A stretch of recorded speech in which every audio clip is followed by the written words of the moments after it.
This flatbread is a staple in every household in India. This is what we make at home regularly. No, it's not naan.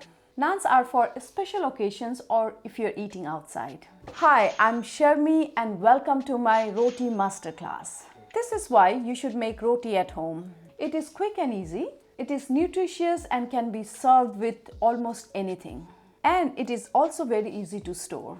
Today I'm going to show you everything you need to know to make the traditional roti. This roti will be soft, fluffy and delicious. I will also show you some roti variations and how to make it nutrition dense. We will also talk about the different ways we can eat roti. A lot of my viewers have not subscribed, so please subscribe and press the notification icon. Let's get started. So, what is a roti?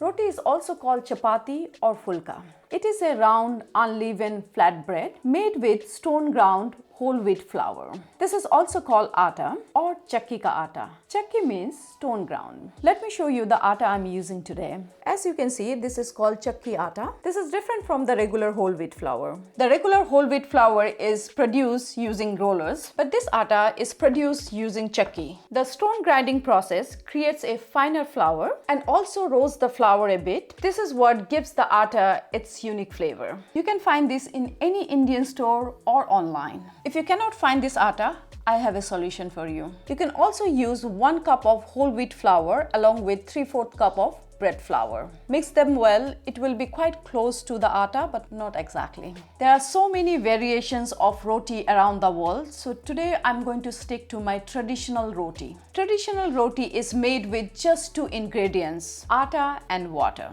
We are not talking about naans, parathas or puris, which usually involves oil or some type of frying. Now let's make the dough. I'm using 200 grams of atta and 160 grams of water.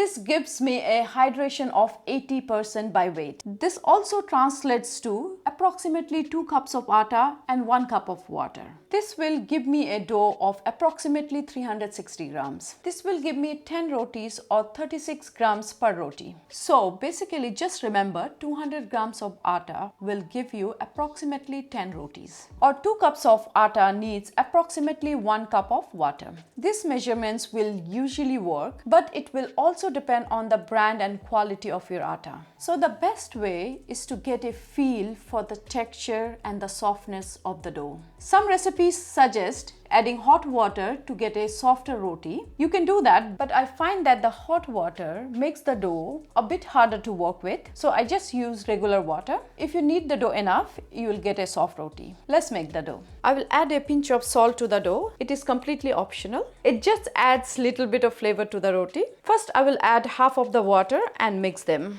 With your finger, just mix them.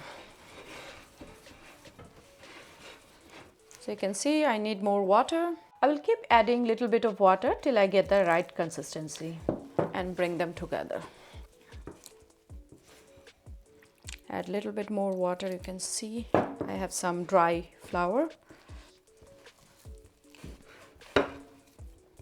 Now you can see all the water is absorbed and dough is formed. And now I'm going to knead the dough for at least 5 minutes. This is how I knead the dough. Press with the knuckle, fold and turn, and again press with the knuckle.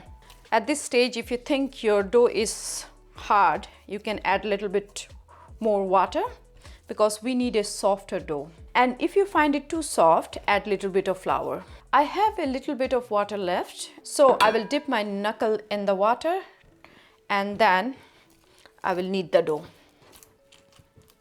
So it will add a little bit more hydration to the dough. More you knead, more gluten will develop and softer your roti will be. This will make the dough elastic and stretchy. Remember, there is nothing wrong in gluten unless you are gluten intolerant. See, my dough is ready. If I put a dent in it, it stays. That is how I know it's done and is soft and stretchy. So the gluten has developed properly. Let's do the light test. You can see the light through without the dough breaking apart. And I have almost used up the whole water.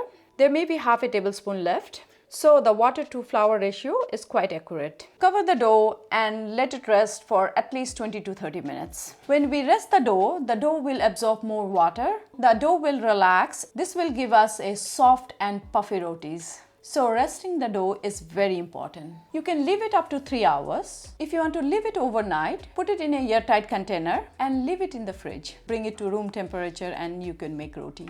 It might be slightly tougher than the freshly made roti, but it will still be okay. My dough has been resting for 20 minutes, so let's roll the roti. I'm using a rolling pin to roll my dough. I will roll the dough out into a log and cut them into equal parts. Spread some flour on the surface so that dough doesn't stick. Now divide the dough into equal parts. I've got around 10 pieces from this. This is the approximate size of each piece. This will be around 35 to 36 grams each. This should be good enough to make a nice size roti. I will adjust some of the dough because I feel that this is bigger in size, so I will add it to this one, which is smaller, to make them equal size, and roll them in between your palm to get a nice round dough. Press them a little bit. Roll the rest of the dough.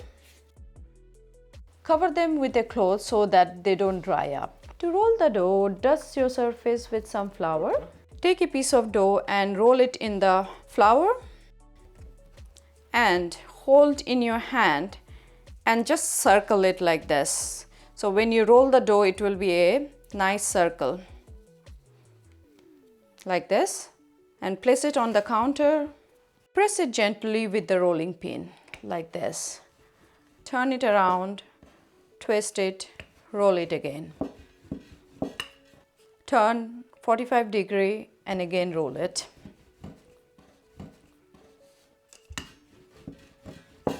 Be gentle when you're pressing them. Otherwise, if it's an uneven surface, it will not puff up properly. You go to and fro, turn it and twist it a little bit.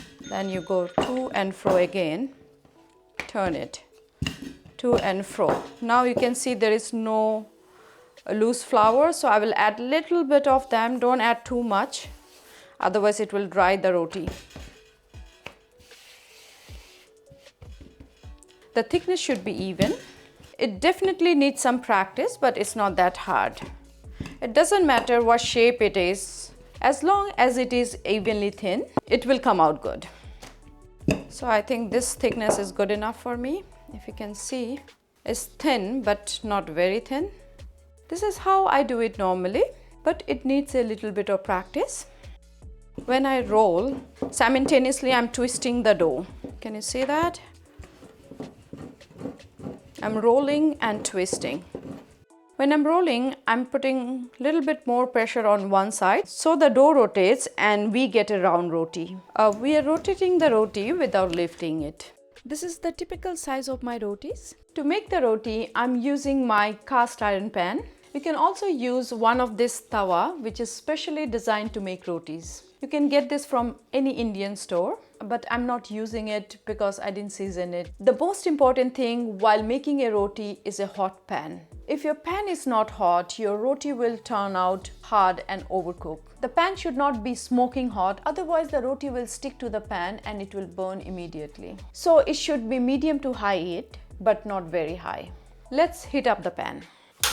My pan is medium hot. Now I will place the roti and I will wait till I can see few air pockets on the top. There will be bubbles coming out. It will take 4 to 5 seconds. You can see there are small bubbles forming. I will flip this now. I will cook it on the other side for a few seconds till I can see some brown spots to the other side. So now I will turn it around. Can you see those brown spots? Now we'll press them down with a piece of cloth so that it puff off.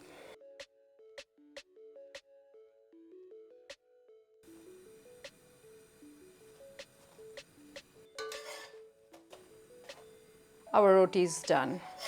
Take them out. Cover the roti with a tea towel so that it stays warm. Put it in a casserole if you have. It will stay warm for 1 to 2 hours. So let's go for the other one. My pan is really hot. It's smoking hot, so I will reduce the heat There is another way to cook the roti. Cook one side and then turn it over. Cook another side properly till you get a nice brown spots, and then put it on the direct flame. That is done. It's nicely puffed. Now let's add some variations to the roti. Variation will be for flavor and nutrition content. The first variation I'm doing is adding spinach. Instead of water, I will be using spinach puree. If required, add water to adjust the dough. Because we are adding puree, the water measurement will not be the same. We'll just add the puree and eyeball it till we get the right texture of the dough. This roti will be high in fiber and vitamins. For the second variation, I'm adding freshly grated beetroot along with the juices. The beetroot has a high water content, so we are not adding any extra water. Again, we will just eyeball it till we get the right texture. This will give the roti a gorgeous red color and sweeter taste. For the third variation, I'm using boiled pumpkin puree. This is my favorite variation. The roti comes out very soft, sweet and delicious. Whenever I make roti, to make it more nutrition dense, I will add ground flaxseed, chia seeds and hemp seeds. Whenever I make roti, I add 2 tablespoons of the mixture and 2 cups of flour. This adds so much good stuff to the roti. My rotis have come out very well. They are soft, pillowy, fluffy and looking delicious. As you can see, you can make so many variations in roti, and I have shown you few of them. You can make with sweet potatoes, carrots, peas, whatever you like. You can also make it more nutrition dense. If you have noticed, I have put all my rotis into this hot case, which is very commonly used in India. It stays warm for at least 1 to 2 hours. If you don't have these, you can wrap them in a kitchen towel and put in a container. If you are going to consume it within 1 to 2 days, you can just wrap it in the kitchen towel and put it in a airtight container. But if you're not going to consume in 1 to 2 days, it's better to freeze them. They will stay fresh. Put them in a airtight bag and leave it in the freezer. When you're ready to eat them, just put it in the microwave for 20 seconds. The most common way of eating roti in India is with dal, mixed veg and with some curd. This is a typical Indian homemade meal, especially in the north. Simple and nutritious. Roti goes with any Indian curry like chicken curry, lamb curry, your butter chicken, egg curry, palak paneer, everything. I love to eat them with omelette or scrambled eggs too. Or you can just use it like a tortilla or wrap. Let me show you my favorite way of eating a roti. Take a warm roti, add some ghee, sprinkle some sugar, roll it and it tastes amazing. This was our childhood snack. Hope I have inspired you to make rotis at home. Give it a try. It's easy, quick and nutritious. If you have any questions, let me know in the comments below. Let me know what I should make for the next masterclass. Please like, share and subscribe, and see you in the next video.